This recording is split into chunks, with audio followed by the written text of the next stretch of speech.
দেখুন আমাদের সংস্কৃতি উলুধ্বনি নিয়ে কিভাবে ব্যঙ্গ করছে এরা। बंगाली में जो वो जो करते हैं आपको पता है ना वो मैंने ही किया है ना सेम ये तो कुछ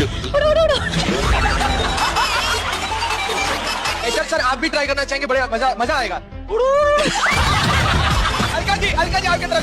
नहीं। कमान हल्का कमान अरे आप तो जादू भैया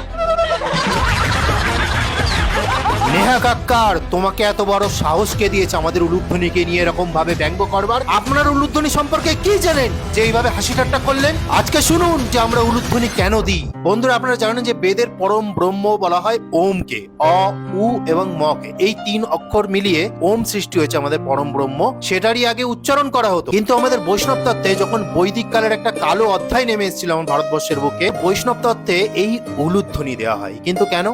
এই উকে রাধা ধরা হয় এবং লুকে কৃষ্ণ ধরা হয়, এই দুটো মিলিয়ে রাধা কৃষ্ণ হয় এবং এই রাধা কৃষ্ণকেই পরম ব্রহ্ম হিসেবে উপাসনা করা হয় এই নাম উচ্চারণের মাধ্যমে এবং উলুধ্বনির মাধ্যমে। আপনারা যদি গ্রামের দিকে বসবাস করেন তাহলে অবশ্যই জানবেন যে ছোটবেলায় যখন বজ্রবিদ্যুৎ হতো, ভয়ঙ্কর ঝড় উঠতো, তখন দেখতেন আমাদের মা বোনেরা উলুধ্বনি দিত, শঙ্খ বাজাতো। কারণ কি? কারণ সেই বিপদ যেন কেটে যায়, তাড়াতাড়ি ঝড় বৃষ্টি যেন থেমে যেতে পারে। এবং এই উলুধ্বনির ফলে আমরা আধ্যাত্মিক কারণ হিসেবে মনে করি সমস্ত অশুভ শক্তির বিনাশ হয়, শুভ শক্তির আগমন হয়। এছাড়াও আপনারা দেখবেন যে আমাদের বাঙালি মা বোনেরা বিভিন্ন পূজা উপাসনা এবং বিভিন্ন শুভ কাজে এই উলুধ্বনি অবশ্যই দেন। কারণ সেই একটাই কারণ বললাম যে অশুভ শক্তির বিনাশ করবার জন্য আমরা এই উলুধ্বনি দিই। এবং উলুধ্বনির যে আওয়াজ, সেই আওয়াজেও বাতাসে যে নেগেটিভ শক্তিগুলো থাকে সেগুলোও কিন্তু ধ্বংস হয়ে যায়। কিন্তু আপনারা আমাদের এই সংস্কৃতি না জেনে শুনে এত বড় স্পর্ধা কে দিল এরকম ভাবে আমাদের উলুধ্বনির অপমান করা? আপনাদের লজ্জা করে না? কারণটা কি জানেন? কারণটা আমাদের দোষ।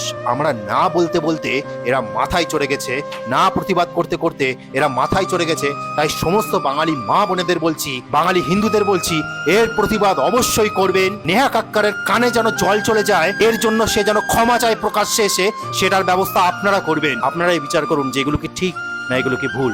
তো আজকে বলার ছিল। হরে কৃষ্ণ, রাধে রাধে।